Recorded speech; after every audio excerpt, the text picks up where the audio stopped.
बिस्मिल्लाहिर्रहमानिर्रहीम जी। Principle of marketing by Philip Kotler के साथ हमारा जो आज नेक्स्ट लेक्चर है, इस लेक्चर में हम अपने मार्केटिंग के टॉपिक को कंटिन्यू करेंगे, जो कि हमारे बीबीए, जो कि हमारे इसमें एमकॉम, जो कि हमारे BCom and MBA MCom already जैसे मैंने एक्सप्लेन किया इन लोगों के लिए विजिबल है। अब प्रीवियस टॉपिक के अंदर हमने डिफरेंट चीज़ें देखी थी, जिसमें हमने देखा कि मार्केटिंग के अंदर जो प्रमोशनल प्लान्स हैं वो हम चलाने से पहले टीवी पे ऐड वगैरह कैसे चलाते हैं, हमारा जो प्रमोशन मिक्स है जिसमें पर्सनल सेलिंग, एडवर्टीज़मेंट, उसके बाद डायरेक्ट मार्केटिंग, ये जो चीज़ें हमने सेल्स प्रमोशन, ये जो चीज़ें हमने देखी थी उसकी डिस्कशन की तरफ हम मूव कर रहे थे। उसमें से प्रमोशन मिक्स का एक एलिमेंट एडवर्टीज़मेंट हमने कर लिया था। नेक्स्ट एलिमेंट इसमें आ रहा है जी पब्लिक रिलेशन। तो पब्लिक रिलेशन बेसिकली क्या होता है कि हम याद रहे कि हम जो पी पढ़ रहे हैं उस पी का नाम है प्रमोशन मिक्स। तो प्रमोट कर रहे हैं अब हम अपनी प्रोडक्ट को, तो प्रमोट करने के लिए आपका पब्लिक रिलेशनशिप होना भी ज़रा ज़रूरी होता है। जितने ज़्यादा आपके अच्छे ताल्लुकात होंगे लोगों के साथ, उतनी ही मार्केटिंग करने में आपको पेचीदगी नहीं आएगी। अब जितने आपके ताल्लुकात जो हैं वो ज़रा वीक हैं या उस तरीके से अभी नहीं है, तो आपको उतने ही ज़्यादा रिलेशनशिप बनाने में प्रॉब्लम क्रिएट हो सकती है। अगर मैं पीआर को एक्सप्लेन करूँ इन टर्म, कहते हैं building good relationship with the company various publics by obtaining favourite publicity, building up a good corporate image and handling or head off the unfavourable rumours stories and events. याद रहे कि जब भी आप अपनी प्रोडक्ट मार्केट में cell करने के लिए निकलते हैं और आपको थोड़ा सा बूस्ट मिल रहा होता है ना, तो आपके अगेंस्ट बड़ी रिमेड्स क्रिएट हो रही होती हैं, जिसको हैंडल करने के लिए भी आपको अपने अच्छे ताल्लुकात रखने पड़ते हैं। यानी मार्केट में अक्सर सप्लायर आपको बता देता है यार फलानी कंपनी का आया हुआ था, वो आपके बारे में यूँ बातें कर रहा था, तो फिर इस तरह से आपको पता चल जाता है कि डिफरेंट कंपनी के जो सप्लायर्स हैं, जो सेलर्स हैं, वो आपके अगेंस्ट क्या बात सुना के मार्केटर्स को अपनी तरफ मदऊ कर रहे होते हैं। तो इन चीज़ों के बारे में आपको नॉलेज मिल रहा होता है, और ये सारे के सारा पीआर की वजह से पॉसिबल है कि अच्छे ताल्लुकात हैं। अब पीआर आप किन किन के साथ बना सकते हैं जी? एजेंसीज़ के साथ। ये वो एजेंसीज़ हैं जो आपको ऐड वगैरह देती हैं। प्रोडक्ट पब्लिसिटी, ये वो लोग हैं जो पब्लिसिटी करते हैं आपकी चीज़ों की, जो बैनर्स वगैरह लगाते हैं, जो एड्स वगैरह लगाते हैं। पब्लिक अफेयर मतलब अच्छे ताल्लुकात कम्युनिटी के साथ, लोकल या जो बाहर की होती है उसके साथ। लॉबिंग, जो लोग लॉबी कर रहे होते हैं, जो लोग इन्फ्लुएंस रखते हैं, जो कानून साज होते हैं, गवर्नमेंट के लोग, लेगिस्लेशन के लोग होते हैं, इनसे अच्छे ताल्लुकात रखने पड़ते हैं। इन्वेस्टर रिलेशनशिप की बात कर रहे हैं जी, ये वो लोग होते हैं जो कि इन्वेस्ट कर रहे होते हैं, किसी भी बिज़नेस के अंदर पैसा लगा रहे होते हैं। फॉर एग्जांपल ये शेयर होल्डर भी हो सकते हैं, ये कोई बड़ा फाइनेंसर भी हो सकता है, इसके साथ भी आपको अच्छे ताल्लुकात रखने पड़ते हैं।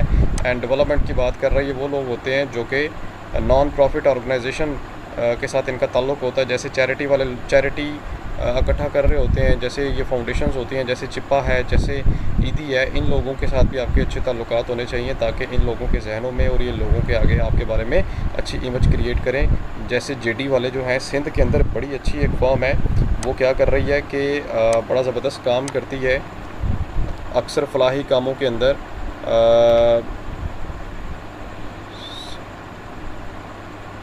मैं इसकी कुछ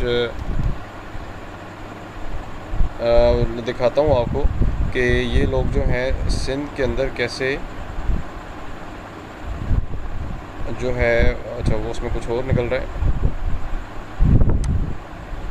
सिंध के अंदर इनकी जो है सर्विसेज बड़ी ज़बरदस्त हैं। ये क्या कर रहे होते हैं कि अक्सर औकात,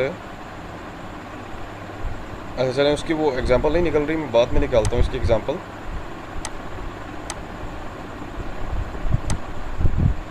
अच्छा वैसे मुझे तो उसकी खैर परफेक्ट एग्जांपल्स नहीं मिल सकी, मतलब जेडी वाले जो हैं उसकी कोई वीडियो नहीं है यूट्यूब के अंदर, या शायद मैं उस तरीके से उसको सर्च नहीं कर रहा। बाकी जो है और फाउंडेशन जो हैं इनकी एग्जांपल सामने आ गई है।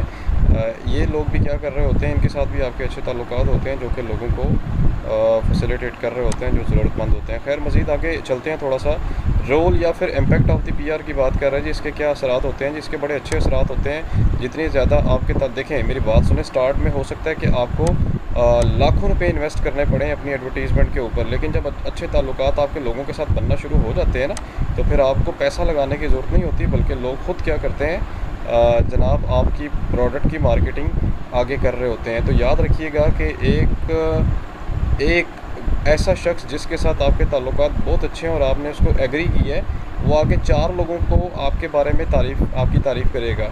लेकिन एक ऐसा बंदा जो आपसे नाराज़ हो गया, आप उसको एग्री नहीं कर सके, तो वो आगे 10 लोगों को आपके अगेंस्ट करेगा और ये चेन बहुत बड़ी होती है। तो अपनी ज़िंदगी के अंदर जब भी आप प्रोफेशनल लाइफ में जाएं तो कोशिश करें कि अपने गुस्से को अपने काबू पे रखें, अपनी ज़ाती ज़िंदगी को किसी के सामने एक्सपोज मत करें या उसके सामने शेयर या कन्फेस ना करें, बल्कि सिर्फ़ और सिर्फ इन चीज़ों के लिए लिमिटेड से दोस्त रखें जिसके साथ आप अपनी ज़ातियात को शेयर कर सकते हैं कि वो उसका हल बताए।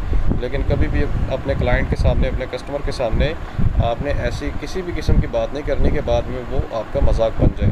खैर, उसके बाद वो कहते हैं मेजर पब्लिक रिलेशनशिप टूल की बात कर रहा है कि किन किन टूल्स की मदद से आप लोगों के साथ अच्छे ताल्लुकात बना सकते हैं। वो कहते हैं जी हम न्यूज़ के थ्रू अच्छे ताल्लुकात बना सकते हैं, हम स्पीचेस के थ्रू अच्छे ताल्लुकात बना सकते हैं, उसके साथ साथ हम स्पेशल इवेंट्स रखवा सकते हैं, उसके साथ साथ हम जनाब मटेरियल को रिटर्न देते हैं। कोई तकरीर हो रही है, कोई ऑडियो विजुअल मटेरियल होता है, जैसे कासम अली शाह का बड़ा ज़बरदस्त वो कर रहा होता है अपनी पीआर बनाने के लिए, ठीक है, हम कॉरपोरेट आइडेंटिफाई मटेरियल हम उसमें लिख सकते हैं। सो ये कुछ मेथड्स हैं, कुछ टूल्स हैं जिसकी मदद से हम क्या करते हैं जी, अपना पब्लिक रिलेशनशिप क्रिएट करते हैं। मतलब तकरीर चले गए, कोई पॉलिटिकल एक्टिविटी हो गई है वहाँ पे घुस गए, कोई जनाब छोटा मोटा खुशी गमी फोदकी वगैरह में सब कुछ हम चले जाते हैं, ताकि लोगों के साथ जाके हम क्या करें कि अच्छी से अच्छी पीआर क्रिएट करें।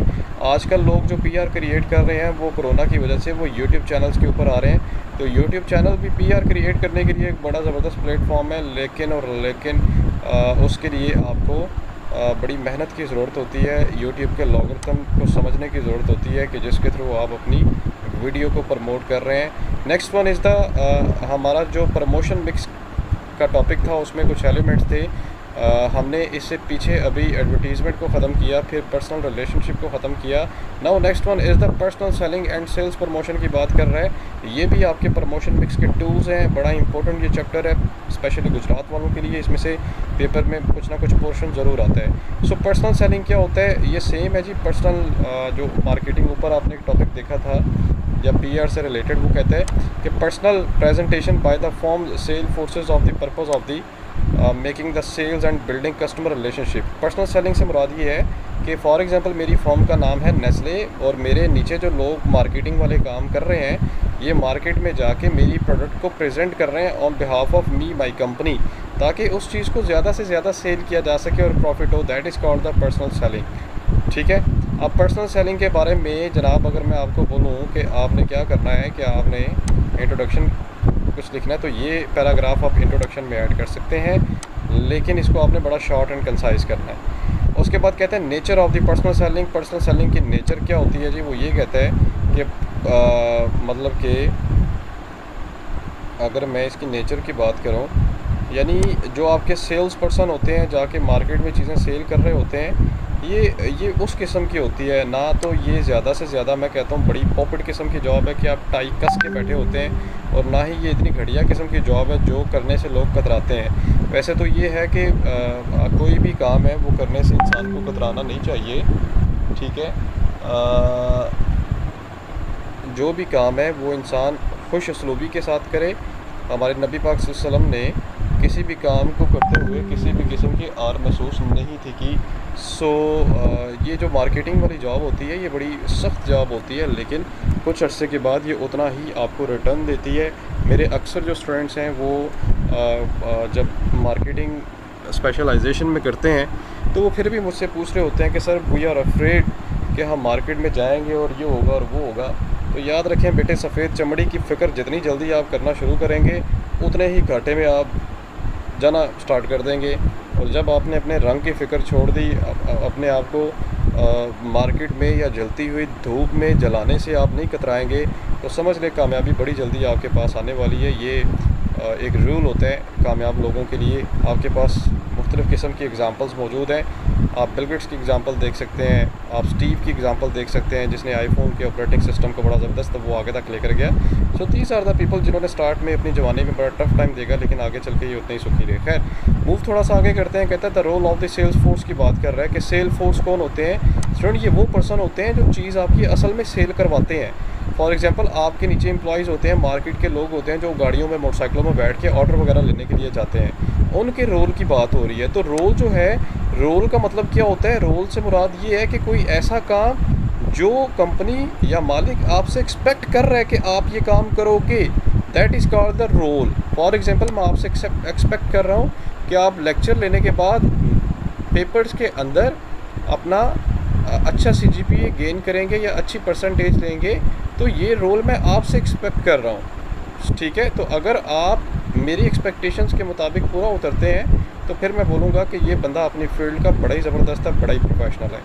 उसके बाद नेक्स्ट वन इज़ द, थोड़ा सा मूव करते हैं, कहते हैं linking company with the customers, के जो है हम अपने कस्टमर्स के साथ कंपनी का लिंक जो है कैसे बना सकते हैं। उसके लिए डिफरेंट मेथड होते हैं कि हम जनाब क्या करते हैं, represent the company to the customer. सबसे पहले जब जाते हैं चीज़ सेल करने के लिए, हम बताते हैं सर जी हम फलानी कंपनी से आए हैं, हमारा ये ताल्लुक़ है और जनाब हम ये चीज़ें से, फॉर एग्जांपल सर मैं शान मसाला से आया हूँ, हमारे पास डिफरेंट किस्म के मसाला जात होते हैं, एक से बढ़कर एक है, आप नेशनल मसाला जात को बोल जाएंगे, हमारी इतनी डिस्काउंट है, इसके साथ साथ हम केचप भी देते हैं, इसके साथ साथ हम और भी प्रोडक्ट्स देते हैं जो कि मार्केट में बड़ी हाईली डिमांडेड है। Coordinating the marketing and sales, coordinate का मतलब होता है बाहमी ताउन करना या साथ लेकर चलना। आप सेल्स जनाब जो होती है, मतलब कि मार्केट में जो ट्रेंड चल रहा होता है उसको, और जो लोग सेल्स मैन होते हैं इनके साथ आप क्या करते हैं, कोऑर्डिनेशन मतलब आप रखते हैं कि कोऑर्डिनेशन आप रखते हैं कि फॉर एग्जांपल कि अगर आपको कोई भी एक्टिविटी ऐसी है जो आपके नॉलेज में नहीं है, तो मार्केटिंग और सेल्स पर्सन के थ्रू आपको क्या होता है कि पता चल जाता है कि ये चीज़ें जो हैं ऐसे ऐसे चल रही हैं। खैर next one is the, move करते हैं आगे, मैनेजिंग द सेल्स फोर्स की बात कर रहे हैं बेटे। सेल फोर्स ये वो लोग होते हैं जो कि आपकी चीज़ को सेल करवाते हैं। मैं रिपीट कर रहा हूँ, ये वही लोग होते हैं जो गाड़ियों मोटरसाइकिलों में बैठ के आपकी चीज़ को रिप्रेजेंट करते हैं, आपके लिए ऑर्डर लेने के लिए जाते हैं। तो इनको आपने मैनेज कैसे करना है, very important question as a paper point of view. इसमें कहते हैं सेल फोर्स मैनेजमेंट आती है सबसे पहली बात, analysing, planning, implementing and controlling sale force activity, that is called the sale force management. ठीक है जी। अब अपनी सेल फोर्स को आपने मैनेज कैसे करना है यार, देखो सबसे पहले आप स्ट्रेटजी एंड स्ट्रक्चर डिज़ाइन करते हैं अपनी सेल्स फोर्स के लिए, ठीक है। स्ट्रेटजी एंड स्ट्रक्चर आप कैसे डिज़ाइन करते हैं, आप जनाब कोशिश करते हैं कि मैं उन लोगों को हायर करूं जो लोग थोड़े से ट्रेन हो, लेस कॉस्टली हों और अच्छा आउटपुट प्रोड्यूस करते हों। तो आप उसके लिए सबसे पहले अपनी सेल फोर्स को तो अच्छी से अच्छी आपने सेल फोर्स रख ली। अब आपने जनाब उसको कैसे यूटिलाइज़ करना है, उसके लिए आपने स्ट्रक्चर डिज़ाइन करना है। So you first of all you will go sales tutorial sales force structure. Tutorial sales force structure क्या होता है कि स्पेसिफिक, वो कहते हैं sales force organisation that assigned to each salesperson to an exclusive geographic territory in which that salesperson sell the company full line। कहता है कि स्पेशली आप टेरिटरी उसको दे देते हैं। फॉर एग्जांपल जैसे आपने नाम सुना होगा ना, ल्यू कह रहा हूँ, लू का ज़ीरा प्लस, तो लू की काफ़ी ज़्यादा आइटम्स हैं। जैसे आपने P&G का नाम सुना हुआ है जो कि बच्चों के डायपर्स बनाते हैं, जो कि पैम्पर के नाम से कंपनी मशहूर है, जो कि एरियल वॉशिंग पाउडर बनाता है, जो कि सेफगार्ड सोप बना रहा है, जो कि हेड एंड शोल्डर के नाम से शैम्पू बना रहा है। तो ये बेसिकली ये प्रोडक्ट लाइंस हैं डिफरेंट किस्म की, ठीक है। अब आपको याद है ना प्रोडक्ट लाइन, हमने पीछे पढ़ा था कि लाइन आपकी उसमें विड्थ भी होती है, उसमें लेंथ भी होती है। विड्थ कहते हैं चौड़ाई को, लेंथ कहते हैं उसकी लंबाई को। लेंथ से मुराद ये है कि आप बड़े से बड़ा साइज़ लेके छोटे से छोटे साइज़ बनाते हैं। For example head and shoulder का शैम्पू की बॉटल मीडियम साइज़ में, लार्ज है, स्मॉल है, मिनी है, फिर 5 रुपये वाला साशे भी है। That is the product line जिसकी लेंथ आप बढ़ा रहे हो। विड्थ क्या होता है sir ji, head and shoulder लाल रंग का भी है, पीले रंग का भी है, अंडे का भी है, दही का भी है, मिर्चों वाला भी है, ठीक है। मैं आपको मिसाल दे रहा हूँ। तो ये उसकी विड्थ होती है कि जिसके अंदर आप वैरायटी इंक्लूड कर रहे हैं। लेंथ के अंदर आप उसका साइज़ वगैरह बढ़ा रहे हैं इस तरीके से, मतलब कि। और विड्थ के अंदर क्या होता है कि मैक्सिमम आप कोशिश करते हैं कि वैरायटी इसके अंदर ऐड करते जाएं, ठीक है।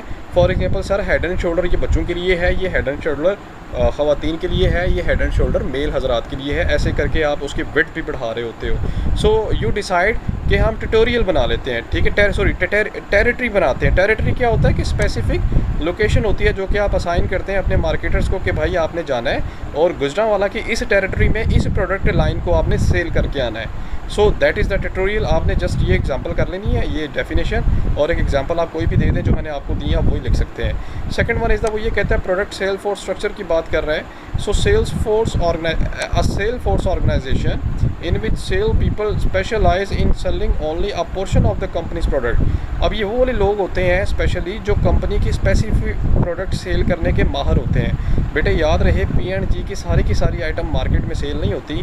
डाइपर, चाहे वो डाइपर है, चाहे वो एरियल है, चाहे वो शैम्पू है, चाहे वो सेफगार्ड है। देखें, अगर डाइपर और हेड एंड शोल्डर ज़्यादा से ज़्यादा सेल हो रहे हैं तो एरियल की जगह सर्फ एक्सेल सेल होता है मार्केट के अंदर, वॉशिंग पाउडर जो है, और इसी तरह सेफगार्ड की जगह लक्स सेल होता है, या एक दो और सोप है जो कि बड़ी अच्छी सर्विसेज दे रहे हैं, ये हो रहे हैं। अगर आप टीवी पे ऐड देखें तो जो लाइफ बॉय साबुन है या सोप है, इसने अपना प्रोडक्ट इमेज बड़ा अच्छा क्रिएट किया और वो मैनेज करने की कोशिश कर रहा है। आपको पता है ना, वो जो फिल्म स्टार एक्टर है मायरा नाम है कि क्या नाम है, जो उसका मुझे सही तरह से नहीं नाम आता, ये जो अभी मेरे पास तुम हो ड्रामा सीरियल में भी आई हुई थी हुमायूं सईद के साथ, उसने अभी रिसेंट टीवी पे ऐड चलाई है। वो कहती है, लाइफ बॉय से हाथ धो रही होती है, कहती है कि साबुन जो भी है आप हाथ धोएं उससे।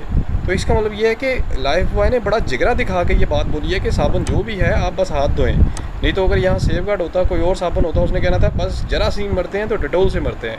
उन्होंने ऐसी बात नहीं की, उन्होंने एक इमेज क्रिएट किया है और लोग स्टिल जो है अपने घरों में वो जो बॉटल होती है वो लेकर आ रहे हैं लाइफ बॉय की, जो कि उसको हैंड वॉश के लिए यूज़ कर रहे हैं, जो कि बड़े बड़े होटल्स में वो पड़ी होती है। अब तो ये सैनिटाइज़र्स भी अपने इंट्रोड्यूस करवा रहे हैं। सो खैर, ये वो लोग होते हैं जो कि स्पेसिफिक प्रोडक्ट सेल करने के माहर होते हैं और इनको इस किस्म के टास्क दिए जाते हैं, ठीक है। उसके बाद नेक्स्ट वन इज़ द, ये major step in sales for management की बात कर रहे हैं कि सेल फोर्स को जब आप मैनेज करते हो तो उसके मेजर स्टेप कौन कौन से हैं, ठीक है। ये ना अभी हम ये वाला पॉइंट पढ़ रहे हैं, ठीक है। Designing sale force strategy and structure, ये लिखा हुआ है, designing sales force strategy and structure. अभी ये पहला पॉइंट पढ़ रहे हैं और इस पहले पॉइंट के अंदर अभी आइटम्स चल रही हैं। अभी ये स्टार्ट होगा, मतलब कि अभी ये होगा नेक्स्ट, फिर ये होगा, फिर ये होगा, फिर ये होगा और फिर ये होगा। तो अभी जो है हम सिर्फ और सिर्फ कौन से टॉपिक पे हैं, पहले टॉपिक पे हैं, ठीक हो गया। उसके बाद नेक्स्ट वन इज़ द, वो ये कहता है कि कस्टमर सेल फोर्स स्ट्रक्चर की बात कर रहे हैं। कहता है customer sale force structure a sale force organisation in which the sale people specialise in selling only to the certain customers और इंडस्ट्रीज़। अब ये वो वाले लोग होते हैं या वो वाली सेल फोर्स होती है जो स्पेसिफिक ऑर्गेनाइजेशन को चीज़ें सेल करने के लिए जा रहे होते हैं। जैसे मैं ये कहता हूँ कि ब्लैक एंड बेरी के अंदर जो चिप यूज़ होती है मोबाइल के अंदर, वो सिर्फ़ और सिर्फ वो जो मटेरियल बनता है वो ब्लैक एंड बेरी कंपनी के लिए होता है। इसी तरह आईफोन के लिए भी अगर आप देखें, आईफोन अपना कैमरा, अपना इंटरनल जो चिप होती है वो सारे का सारा खुद बनाते हैं। इसी तरह सोनी कैमरे वाले हैं, ये भी अपनी चीज़ें जो हैं ये सेल कर रहे होते हैं। खैर, next one is the complex sales force structure की बात कर रहा है। ये वाले जो लोग होते हैं ये, अब ये समझ लें कि इनके पास ब्रॉड एरिया होता है जोग्राफिकली, ये जहाँ मर्ज़ी आप इनको भेज सकते हैं, कोई टेरिटरी इनकी फ़िक्स नहीं होती, कोई लाइन इनकी फ़िक्स नहीं होती। आपकी कोशिश होती है कि आप मैक्सिमम चीज़ें इनके थ्रू सेल करवा दें। Next one is the sale force size की बात कर रहे हैं कि जो मार्केटिंग वाले बंदे हैं या वो लोग जिन्होंने आपकी चीज़ें सेल करवानी हैं, उन लोगों का साइज़ कितना होगा, और वो लोग मतलब साइज़ से मुराद ये कि कितने लोग आपने रखने हैं। अच्छा, इसमें सिंपल सी बात ये मैं आपको बता दूं कि जितने कम मार्केटिंग के लिए आप लोग रखेंगे उतना ही आपको मैनेज करने में आसानी होगी। जितने ज़्यादा लोग होंगे बेटा उतने मैनेज करते हुए मुश्किल भी होगी, और वो लोग फर्दर अपनी डिमांड भी करेंगे, भाई अब हम पुराने हो गए हैं, हमारा पैकेज बढ़ाया जाए, हमें ये किया जाए, वो किया जाए। याद रखें, आप अपने एम्प्लॉय को जितना मर्ज़ी खिला दें या सोने के चम्मच से उसके मुँह में भी डाल दें ना, वो कभी सेटिस्फाई नहीं होगा आपसे। वो यही कहेगा मेरे से काम ज़्यादा लेते हैं, पे कम करते हैं। Other sale force strategy and structure issues की बात कर रहे हैं। Outside and inside sale force structure की बात कर रहे हैं जी। आउटसाइड क्या होता है? कहते हैं sales people who travel to call on the customers in the field. ये वो लोग होते हैं जब कस्टमर की कॉल आती है तो ये भागते हुए जाते हैं ऑर्डर लेने के लिए। इनसाइड ये वो लोग होते हैं sale person who conduct the business from their offices where telephone, internet and other prospective buyers. मतलब ये लोग जो हैं with the help of telephone call क्या करते हैं कि मतलब अपने ऑर्डर्स वगैरह रिसीव कर लेते हैं। ये डेफिनेशन आ गई थी जी शॉर्ट पोर्शन के लिए। ये कुछ इश्यूज़ हमने डिस्कस कर लिए हैं। मतलब अब इश्यूज़ को मज़ीद अगर अब हम आगे देखें तो टीम सेलिंग की बात कर रहा है जी। टीम सेलिंग अच्छी चीज़ होती है, लेकिन अक्सर का लोग जो होते हैं वो मैनेजमेंट में या कॉपरेशन में थोड़ी सी प्रॉब्लम क्रिएट करते हैं। मतलब कि जेलसी फैक्टर आ जाता होता है, यार इसकी सेल ज़्यादा हो गई तो मेरी सेल क्यों नहीं हुई। So it was the our first point. ठीक है, ये देखें ना, अभी आप दूसरा पॉइंट आ गया डायग्राम का। अभी हमने डायग्राम का सिर्फ और सिर्फ पहला पॉइंट पढ़ा है, या उस जो मैनेजमेंट का एक प्रोसेस है उसका फर्स्ट पॉइंट अभी हमने ख़त्म किया है, which is the designing sales for strategy structure. So आज के लिए बेटे इतना काफ़ी है। इंशाल्लाह फर्दर जो है हम अपना मज़ीद आगे डिस्कस करेंगे। तब तक के लिए राब्ते मेरे, अपना ख्याल रखें। अल्लाह हाफ़िज़।